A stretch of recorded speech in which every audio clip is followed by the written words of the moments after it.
Hey guys, it's Danny. Today we're going to discuss about Catasetum orchids and their growth stages. Somebody once asked me to do a video about this topic and I just waited for something to bloom. So Catasetum orchids are those types of orchids who have a pretty specific type of growth, meaning that they go through a dormancy. They are deciduous orchids. They don't grow throughout the year and they don't bloom throughout the year. So I'll talk about their growth basic pattern, but keep in mind that depending on the species or variety, there could be some variations. So let's start with the blooming period. Catasetum orchids usually bloom in the autumn. At this point, the pseudobulb is already matured. It grew throughout the summer, it is thick, it produced a lot of leaves and produced a flower spike. Not all Catasetum orchids bloom in the autumn time, but the ones that I have usually bloom in autumn or early winter. So the flowers will last for about 3 weeks or even more, and afterwards they will drop and the flower spike will dry. This is not a sequential bloomer. The flower spike will not branch out. You are pretty much safe to cut it. Now, in some cases, the orchid can produce another flower spike or multiple flower spikes. I had 3 on my Cycnodes Wine Delight. You can have cases with orchids that have 2 flower spikes in bloom at the same time, or after one flower spike drops, another one starts to grow. Now, after the blooming period is done, usually in winter, beginning of winter or late fall, the orchid will start to go in its dormancy. What will happen is that leaves will start to fall one by one.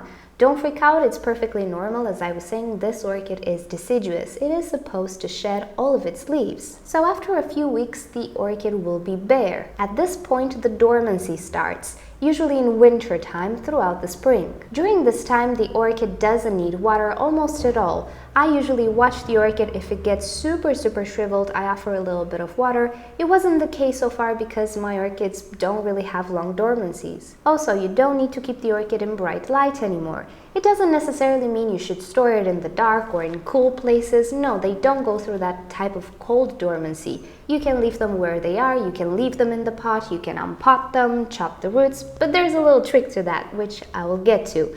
So in the dormancy, you don't really need to do anything other than don't water the orchid and of course don't fertilize it. Usually in late winter or early spring, depends on the variety or species, the orchid will start to grow again. And what it will do is it will produce a brand new cane from the base of the previous cane or one of the older pseudobulbs. At first it looks like a little nubbin, another flower spike perhaps, but it is a new growth. This doesn't mean you need to start watering your orchid because these thick pseudobulbs do store quite a lot of moisture. Over a period of a few weeks, the nubbin will start to grow, form little leaves and form roots. Now, there is a little bit of debate on when to start watering. Some people suggest that you need to wait for the roots to get to 15 centimeters in length or something like that.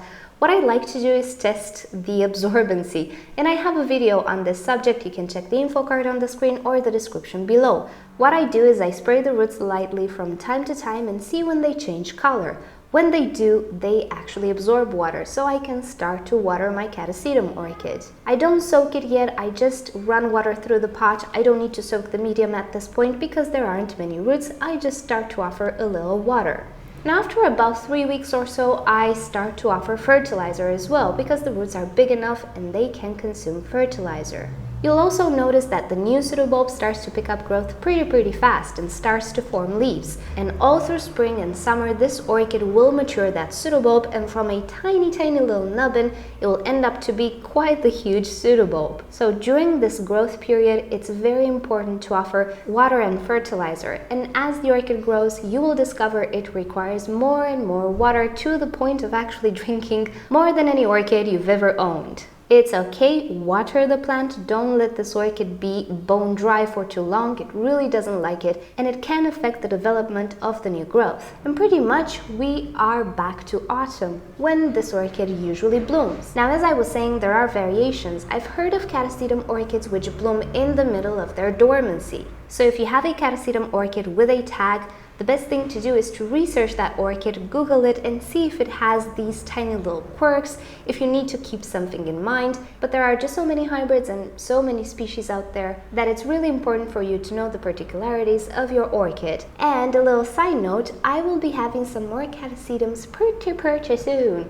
Well, some more orchids. I am planning a little haul, which is something new. I didn't make a proper haul since August of last year, and yeah, it's not pretty. So yeah, stay tuned for that, and thank you guys for watching. Hope you found this useful. Don't forget to rate this video below if you've enjoyed it, and also subscribe for more orchid videos. I'll see you all next time. Bye! So do you remember I had a Dendrobium thurciflorum? It really didn't grow all that fast, but this year it produced a cane, which has some bumps here and there. This is the first time this Dendrobium has bumps. The older canes never produced them. Could they be buds?